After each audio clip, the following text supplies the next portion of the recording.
Carl Kennedy from the Rods, and you're watching Aftershocks TV.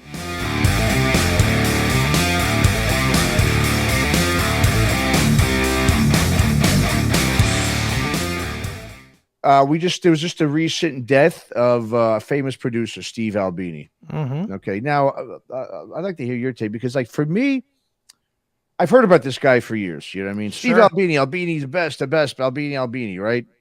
I'm like, what's the big fucking deal about this guy, right? So, I think as I would hear about him and I look at some of the bands he produced, I'm like, well, he hasn't produced any bands that I love. You know, I mean, when you look at like some of the either heavy rock or metallic stuff, I mean, he's done.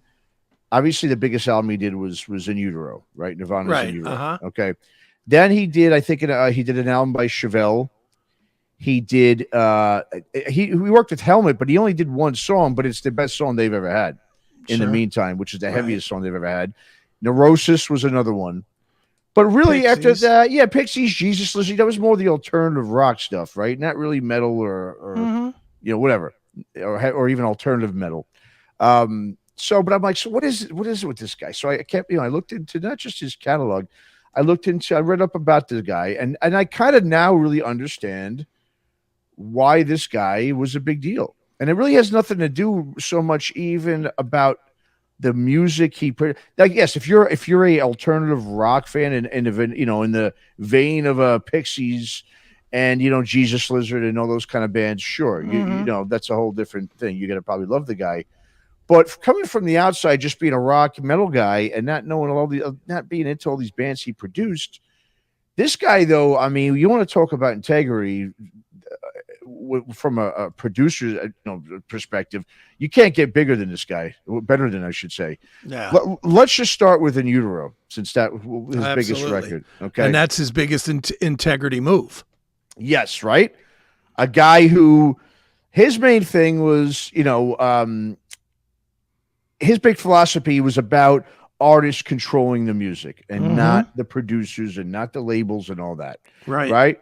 Very outspoken critic of the whole major label system. This is a guy who works for a slew of majors too, but he shit on them and talks shit about them all the time. Mm-hmm. He would work with anybody too, even if you were on a major label, he'd work with you, but he didn't kowtow to what the labels and the executives wanted. So a greatest example is In Utero, right? He took Nirvana and they made that record in Minnesota. Now, why the fuck would they make a record like that in Minnesota, right? The biggest band in the world at the time, pretty much. Right. Well, his main thing was he wanted to keep the label reps and the execs out of the way from him, right? Yeah, to not have any influence on the end product with the music. Cobain wanted him because he loved the Pixies and the Breeders. Mm-hmm. But he said, though, it was the easiest experience he's ever had working. Now, what's interesting is when that album was done. Now, I'm not a fan of that record. I am not a fan. I love it. Yeah, see, I do not like it at all. I think it's terrible. I do. I think it's awful. But what I was happy to hear was because I'm thinking, well, if this is this guy's crown jewel, man, then what the hell? But I didn't realize was that when it was first finished, Cobain wasn't really ecstatic about it, but he said after listening to it a few times, it grew on him, and he realized this is exactly what I wanted. But then they went ahead, and the labels wanted to change the mix. Well, the label rejected. Yeah, they rejected it. They just flat out said no. Exactly. They wanted to change the mix. They had to remix it. Band went along with it. And he says in the end, Albini said that it sounded nothing like it did when his was finished. Which makes me be like, okay, that's why I think it sucks, just for me. Because I really don't get that album. I just never understood what that was about. Like Heart Shaped Box, I think it's a god awful song. I don't know how. I sat there, would try to listen to it and go, okay, what is it? I'm not getting. There's nothing. I think it's a very boring and just. Well, and just like we said before, if you're trying to like it, you'll never will like it. Exactly. So, but just his integrity with that record in terms of him doing what he tried to do with it and keep labels and the executives away, I think that's fucking great. Oh yeah. Well, I'll tell you this much, especially since you said Heart-Shaped Box. If you go to the super deluxe edition of that came out, it's on Spotify or wherever. the original Albini mix is part of it. Oh, it is. Okay. Yeah, they released a few of the songs with the original Albini mixes. I'm gonna check that out. Okay, and it's that one. It's All Apologies. I think it might be Rape Me. I hate that song. And it might be Heart Shaped Box. I don't remember off the top of my head, but there's a few of the actual Albini mixes, so that you could check it out for yourself. And it's a different vibe. It is. Okay. It is. Interesting. The thing that was fascinating about all, and I remember that, like I was all in on Nirvana. I make no bones about it. I wasn't the usual. A lot weren't. I wasn't. Believe me, all my friends that knew that I was hair metal guy were like, "You're helping kill the business. You're killing it by supporting this." Because I'm just a music fan, dude. Sure. Soundgarden came out, Louder Than Love. Got me. I love that. That. Yeah. Got me. And then Nirvana comes out with Nevermind. Got me. It was catchy. It was fun. It was different. It wasn't Trickster anymore. It was like dark and mean and ugly. And it was where I was at in my life. I got it. I was the exact target for a Nirvana. Somebody that was, I was 22. I was tired of fucking talk dirty to me. And I wanted somebody to be mean to me. That? Exactly. Yeah, exactly. That's what I wanted. I wanted something meaner. And then all of a sudden you get, Rape Me. You want someone to rape me and Rusty Cage and I know what you mean. Yeah. All of those bands of that minute I was into. I was Screaming Trees and sure. Oh, I love grunge. Don't get me wrong. I love grunge. I was in all of it. I love Nevermind. I just do not like In Utero. I think it's just terrible. I think Scentless Apprentice is the best song in the Nirvana catalog. And I think the recording of it is the single best recording of a song that Kurt Cobain did. And not necessarily Kurt Cobain is not the highlight of it. The highlight of it is Dave Grohl. Those drums. I love the way they have that huge arena drums, like bum bum bum bum bum bum bum bum bum bum, and then all of a sudden you come in with that weird, almost out of tune. It's like noise rocky kind of little. Yeah, I know what you mean. But that wow wow wow, it's like weird, and the rest of the song is so tight, but that's weird and. Like, I like weird stuff. I'm Mr. Bongo guy. I'm too. Dog Fashion, Disco, any of that kind of stuff I'm always into. So Nirvana within Utero, to me, was the combination of popular music and weirdo shit, which I was into because I was the combination of popular music and a weirdo. So, it worked for me. I loved what Albini tried to do. I'll be honest. I lost respect for Nirvana when it came out. That it wasn't the original mix. Because there was a big deal. I remember the big deal Albini did, like, I think it was Rolling Stone or whatever interview where he was like, I wish my name wasn't even involved with this because it isn't the product that I delivered, but yet they're putting my fucking name on it. I remember him being super pissed, and I was all in for Steve Albini to, even if it would have sucked, I wouldn't have cared because at least it had the integrity of what it was supposed to be. It's And like you, I was aware of his other stuff. I was definitely aware of Meantime. Which that's the best Helmet song, hands down. If you got rid of every other Helmet song, it really wouldn't matter. No. You could literally get rid of every other Helmet song. One song, I'm happy. That's true. No, you're right, man. Yeah. I mean, there's nobody sitting around going, you know what I really want to listen to today? Unsung. For the that shit ain't happening. Nobody's like, man, that Betty album, man, that thing was killer. Or the new album Left. Don't get me started on that. I mean, forget it. Another guy, just like Keith Caputo, changed his voice and went to total shit. Yeah, Helmet went to shit. They really did. Yep.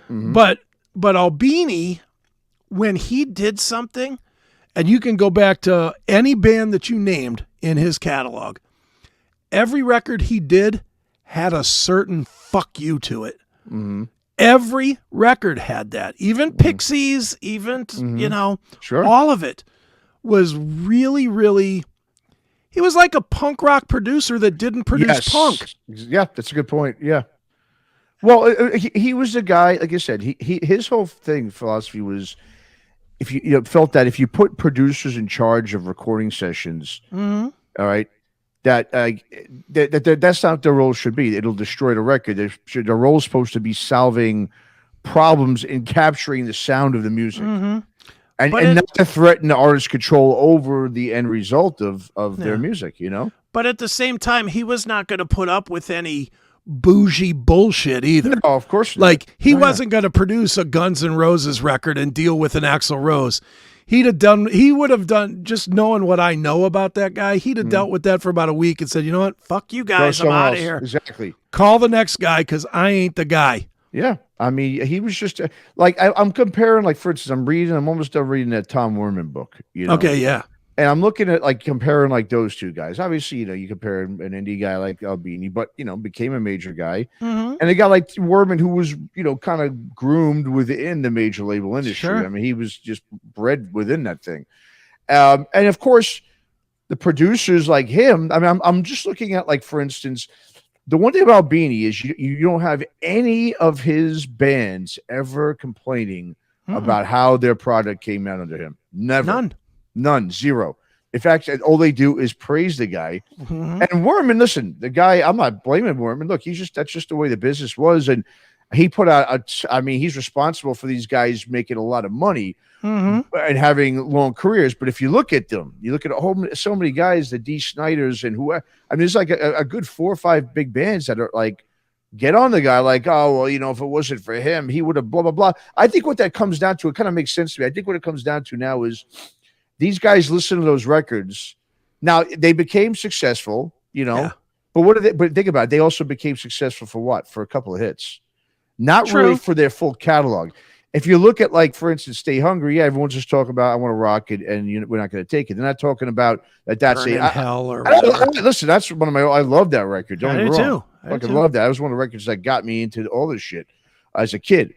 But if you look at it, I think the bands go like, okay, yeah, obviously we owe them for that, and we got that song, but overall, those aren't albums that are looked at as like classics. Poison, of course, now classics. I mean, even if you look at, and he talks about in the book, Werman, that there's only one guy who ever gives him credit to this day for his work and helping him get big, and that's Ted Nugent, which is ironic because they're both so different politically, right? Yeah. But if you think about it, I think what it is because he worked for the major label, and this is what they wanted, and he did his job. But of course, in the end, they're not probably satisfied with I guess, even though they made the money, they gave him a career, those albums aren't really considered classics, and maybe they changed a lot of the songs, and they're kind of blaming someone, and they're going to blame him. Well, 2 things. One, the reason they're not happy is because it put them into a corner. Well, once they had success, they had to stay in that corner. Stay in that corner. Where, like a Twisted Sister, if you take Stay Hungry out of the picture and go to the 2 older records, those don't sound like Stay Hungry at all. Can't Stop Rock and Rollin' Under the Blade. They sound nothing like. They were a heavy band that went softer for commercial success. Of course. That being said, D. Snyder in this case should shut the fuck up. Oh, of course. Because he went and did before him. Yeah, exactly. But he went and did the record that he wanted to do when he re-recorded it with the Still Hungry. Yeah. With his mix and his heaviness and whatever. And it's trash. It's terrible. It's garbage. So D can say anything he wants about Tom Werman. If left to his own devices, he never gets out of Long Island. No, I 100% agree. And that's he knows it all the time. Look, even Poison. Yeah. I mean, come on. Every label was just not willing to sign that band at all. I mean, they should be staking the shit out of that guy for sure. I mean, trust me, I read that book. I feel kind of bad for him in a lot of ways because, there's no one who gives him credit. But, I'm just comparing the Albini experience with his, and I think that's why so many artists love Albini. Not only that, this guy also, he refused to receive any royalties for anything that he recorded or mixed at his own studio. Wow. Nothing. Zero. It's amazing. I mean, find me any producer, big producer, not even a big producer, small producer, who would do that. He also let his friends and people that he knew well use his studio for free. Didn't charge him a penny. It's great. You know, everything I've heard about the guy was that business-wise he was great. One-on-one he was an asshole. I've sure of it. I've heard that too. But you know what? You kind of have to be. You have to be sometimes in this shit. You really do. And I mean, if you name the producer guys that just have no backlash, I can name maybe 2. Him and Butch Vig. Yeah. I can't think of anybody that's ever said anything bad about Butch Vig. Yeah, not really. I think. Well, I mean, yeah, that's true. But I mean, everybody else, Max Normans of the world, or whatever. Yeah. There's people that'll say shitty things they about hate them. Oh, sure. A lot of you guys. know, or Bo Hill, or yeah, or Werman, or any of those guys. Sure. Spencer Proffer. Yep. You know, what's his name? Brendan O'Brien. All of those other guys. Yep. Every one of them has people that'll say, well, he didn't deliver what I wanted. Well, exactly. Yep. You don't see that at all with Albini. None. It's like he delivered exactly what they wanted.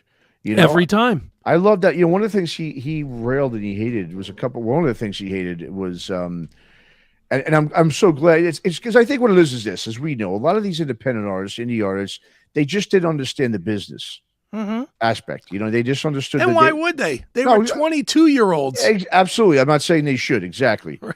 And he was a guy that really, I think, if you look back at that whole MTV, the 120 minutes thing, right? Because what he basically did was he was super against, like, how it is with labels, right? The expenditures, right? Yeah. Well, okay, guys, we got to put out this video. Well, we put it this. A lot of these guys don't understand. Yeah, but you're paying for this. This is coming out of your money. Whatever profit we get is coming out of that, and you're just going to get whatever's left over. He knew in the end it was such a shaft. What these labels were doing. They paid the money, and then if they didn't recoup it, well, then they owed it. If they did recoup it, well, then, yeah, you're only getting the breadcrumbs left over. But was his thing with Lollapalooza, because it was my thing, too, at Lollapalooza. We all knew what Lollapalooza was about, okay? It was commercializing indie rock. Yeah. That's all they were fucking trying to do. Yeah. And like he was saying, if you weren't a metal band on MTV, that's what they were doing. They took all those other bands that were on MTV that weren't metal, and they put them in this one thing called Lollapalooza. And then they started putting the metal bands. And then they started putting metal bands on that. Exactly. Well, and he was right. He was right from from the very get-go. He was right, because look what happened exactly. You just said, in the end, what did it become? It became a metal fucking concert. Yeah, last time I went to Lollapalooza, Metallica headlined it. And Soundgarden. Soundgarden, too, yeah. Yeah, exactly. So, yeah, no, I mean, he was, I got to say, man, just after digging into his history and just doing some research about what made him, you see all these bands throwing, he's the best, Albini. That right there says it all for you. You know what I mean? Is to get a guy with integrity like that, that didn't want to fuck with the music. He understood that that music is going to last. And look at that. Think about how many musicians, if they could go back, I mean, even guys that didn't even make it huge, just bands that had, just somewhat of a success, a little bit of success. They're one hit wonder, whatever you want to call it. Not even one hit wonder, but whatever. They got on MTV once or whatever. How many of them, like you said, how many of them talk about the shitty production and the producer and blah, blah, blah, and that they would probably have gone back and just went with someone who was more, guys that, for instance, went to Rick Rubin, now went like, why the fuck did I go to Rick Rubin? Yeah, I should have stuck with whatever. Because bottom line is, in the end, when you're older and when your flame is fucking, your light is fucking blown out, and there's no more flame to the candle, what are you looking at now? You're looking at really shit, looking at your body of work, and you're looking at the whole body and the integrity of it. And when you see that you compromised to get to that point, where if you would have stuck true, and you see a lot of bands that when they did, they've gotten bigger now. They're bigger now than they ever were before. Sure. Then you start shooting, you start fucking beating yourself up over why the fuck did I did that. I mean, once again, they were young and stupid. They didn't know better, but it just shows you that, you hope that a lot of these younger bands can take a page from what Albini's done for these other bands and stick to your guns. Don't just take the low-hanging fruit. But they won't. Integrity. Who are you kidding? They won't. They never will. No, they never will. But it's the low-hanging fruit. It's the Adam and Eve low-hanging fruit. You took it, now you fucked yourself. Well, see, you know what the saddest part is? Now there are no producers, and all the music is fucking homogenized garbage. Well, that's what it is. Well, that's another thing about him too with digital. He was big time against digital, but once he saw that it took the producers out of the way, it got them out of the way, he became more, I guess, accepting of it and embraced it a little bit more. But yes, there's no producers. Everything sounds the fucking same. Now, the thing like that, though, is, I mean, that doesn't have to be, though. Doesn't have to be, but it is. It is. And the only reason why is just because it's cost effective. It's cheap. Well, yeah, it's cheap and let's it's be easy. honest. It's easy and cheap. That's it. Everybody gets the same fucking set of plugins with their base level of Pro Tools, which is more money than any of them can spend. Yeah. So they all learn those base 10 effects. Yep. So that's why everything sounds the same, because every stupid band uses the same 10 effects. That stupid. Same with the drums. The microphone. What do you call that? The megaphone effect on the vocal and the drum. It's the same one. No, it's the same filter and everything. Exactly. Yeah, and that's why it's the bands that sound different are the bands that can afford to buy 300 different filters and pay somebody for 8 hours to take 2 notes of music and run it through every filter till they find the right sound. Yeah. Well, you know what? Here's the thing. Here's the thing, though. That band I interviewed a couple of years ago, Grave Bathers. Remember them? Yeah, Grave Bathers. Sure. They took a pilgrimage. I mean, this was the band's first record they did. They took a pilgrimage down to Tennessee. Okay. Recorded it at that Sun Studios, the old school Sun Studios, where I guess they've turned that into like a, they've revamped it or whatever it is, and recorded it all analog. And I'm telling you, you've heard that record. Yeah. That sounds like something straight out of the 70s, something that Led Zeppelin would have recorded back in the 70s. It sounds so good. Now, talking to that guy, the guy from the band, he said, he'd never do that again because it just was such a long and arduous process to do. But let's look at that album they've got now forever. Sure. And let's be honest, if that album blew up, they would do it again. They would do it again, exactly. If that album somehow became, the first platinum record of the 2020s for rock, guess what? They'd be even deeper. They'd be in some swamp somewhere next time doing it. Exactly, it's true. They would go even deeper to capture even more of that sound. I mean, it's the cost-effective thing. I mean, dude, how many bands have me and you interviewed where they say, so-and-so sends me a track, then I send it back to them with my track. And it's like, there's no innovation. chemistry. There's no innovation. No. Like it's everyone's been doing the same thing, recording the same way for years now. And that's why there's nothing, quote unquote, new sounding in the music, in rock and metal, because it's no one's trying to change it up and do something different. And that's why when guys like Albini pass away, it's taking a big chunk of the future with them, because you need those kind of guys. You need guys that can look past the screen and can look into the total picture. And Albini was one of them. And most of these bands today do not have that guy. No, they don't. And it's unfortunate. You know what I mean? And there's, and like I said, I get it's pricey. If you want to record a different way, it's going to cost you more.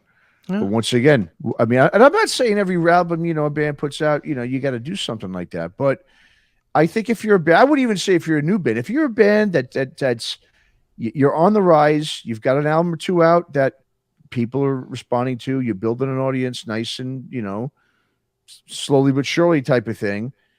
That's what you need to do. You need to do something outside the box, man. You need to do something like that.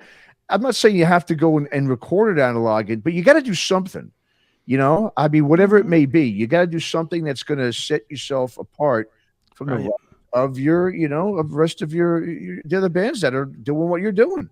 And none of these bands are doing it. They're just it's wash, rinse, repeat. Yeah, exactly. With all of them. I got GarageBand. Let's record a record. Yeah.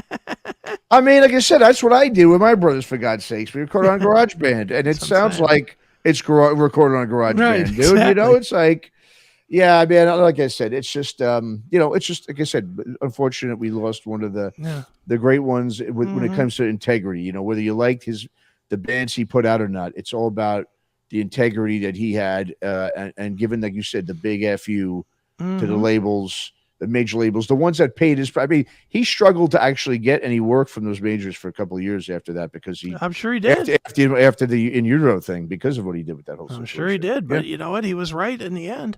Yep, he was right. Exactly. But all right, man. Well, great, dude. This has been a lot of fun. Great, of course. Always doing these. We'll obviously do more in the future. Anything you want to throw out there before we end this up? Everybody knows where I'm at. Yeah, everyone knows you're at. You're all over the fucking place. If you turn on a computer, you'll find me. That's it, yeah. Open your browser and there's Chris right there. That's right.